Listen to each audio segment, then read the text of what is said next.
Hey guys, so today I'm doing a quickie process video. I haven't really got a layout design in mind particularly. I'm thinking messy layers behind the photo. I'm sorry I have to cover up the photo because like there are faces in there and they're like underage and stuff, so because I'm underage, so all my friends are underage. But basically this is from an event called the School Birthday, which I imagine I'll tell you about in the voiceover. And it's a school event, and I'm sorry about the rustling, I'm getting some paper ready, and I'm in the blue team called Schofield, so I decided to use as many blue papers as I could find from the kit. So we've got the typewriter paper, we've got this kind of bluey greeny, so quite a few people would call this colour green, but I call it blue. These dots I think are actually navy, so I'm counting that. This is navy, and this is a nice pale blue. Whoops. So I'm going to do some rough laying behind the photo and I'll see where I go from there. So I decided to start with the layering I talked about, and I forgot to mention in my little intro that I'm kind of inspired by Seuss Fish and her kind of style. So, you know, with the like kind of cute layering and then lots of white space, and I end up doing some splatters as well. And I just cut out tiny little scraps of paper. Sometimes I rip the edges just because I thought it would add texture. I think the foiling adds some texture as well. And in the end, I was really happy with how this layering came out. I feel like when you're first kind of starting with this kind of layering, it is a bit of a game of luck whether it actually looks nice in the end. But I think what I did here, sticking to a kind of colour scheme, actually really helps make the layering look kind of cohesive. And it doesn't matter if you don't have loads of different types of paper, because as you can see here, I just repeated the same kind of paper a few times just to make a nice little chunk of layers. And I think I really like this kind of layering, but quite often I make the design of the layer and then I add in the layering, and I can't do as much layering as I want to because I haven't left enough space for it. So I think when I start off with the layering like this, it does sometimes look better. And this photo is from this thing called School Birthday, and we do it at my school. It's once a year and it's celebrating when the school opened, which for some reason was apparently in February. Doesn't make much sense, but whatever. And it's really fun. Everyone's basically just shouting about their team all day.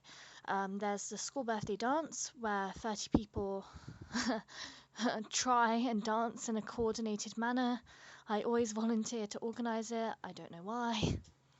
So I've got a doily here that wasn't in the kit, and I also get some Fancy Pants label die cuts, which were in the November-December kit, I believe. And I just thought that would be nice because I knew it had some nice light blues, which I thought would match well with the colour scheme that I was going for. And then I realised that I used up most of my light blue labels because that's my favourite colour. Which I think quite often happens in those kinds of packs, doesn't it?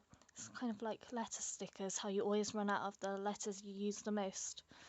Because I still have a pack of really nice gold alpha stickers, and I hate how I run out of the most used letters because I really like them.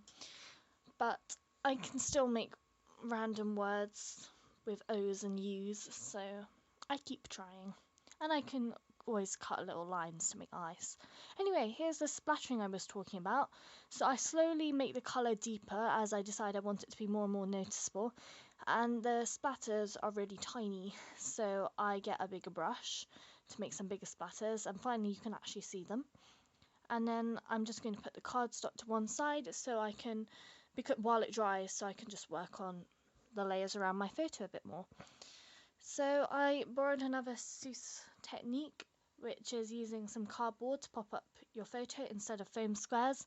I do have foam squares, but they're very thin. I didn't realise they were going to be that thin, and they really don't make much of a difference. I think they'd be good for cards, which are going in the post, but for scrapbook layouts, which I want the dimension to actually be visible on, they're not that great. And I thought it was looking not stuck down, and then I realised that's because my photo was popped up, so obviously the paper wasn't stuck to it. So I just randomly put a PVA, not PVA, Pritt stick there, even though there was no point. And I grab an awesome puppy sticker from the Heidi Swap puppy sticker set because it was an awesome day. And I do have quite a few photos from this event which I decided to scrapbook, and they are entirely silly selfies, which is the majority of my photos, to be honest, so I shouldn't be surprised. And now I'm just looking for little embellishments to add, and I'm basically filling time while I wait for my paint to dry. And in the end I get bored of it drying, so I just dab the wettest areas with a bit of tissue paper. And I think I actually quite like how that looks, because the edges are kind of dark and then the inside is paler, and I think it does make a quite nice watercolory effect to splatters, even though I used acrylic paint. And now I decide I need something just to make the top a little bit heavier, so I cut a long strip of the pretty pale blue paper just to stick along the top. And I thought about sewing it, but my sewing machine is downstairs and it's quite a lot of effort to get out, so I don't usually do that. And I use the other half of the doily. I put in the layers up there as well, again to add a bit of weight. And I'm also going to splatter around the doily. Yeah, so I'm really happy with how this layout came out actually, and I think it does show how versatile kits can be, because when I first opened this kit I thought, ooh, it looks a bit bold for me, but this is a very kind of light, pretty sort of layout. So, and I also made some very bold layouts of this kit, so you can do all kinds of things. Don't feel limited by the colour palette or whatever. There's always going to be some light blues, some pinks. I mean, you're never going to get a kit that's entirely green and yellow, are you? Although you can make some very pretty layouts with yellow. And green, probably. I think green is one of these colours, like purple, that is not very popular in the scrapbooking world. And I'm not sure why, because you'd think that, you know, because it's nature and stuff, I thought people would quite like it, and you can get some very pretty lime greens. But I think it is actually becoming more popular because it's in some new Pink Fresh collections, and I've seen some very pretty greens in that. So now I'm starting the title, and don't worry, I'm not going to show you how I did the entire title. I did a very boring title. I just did school birthday.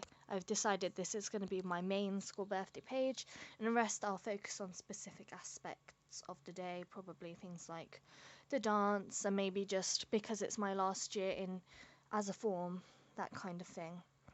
And now I'm just adding finishing touches, really. I decided to do just a little bit of journaling, just mentioning how fun it was and how it's sad that it's our last year of doing it as a form. Like that, just behind the doily.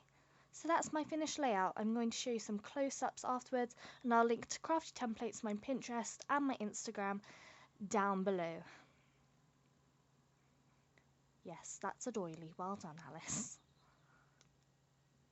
Okay. Thanks for watching. Bye!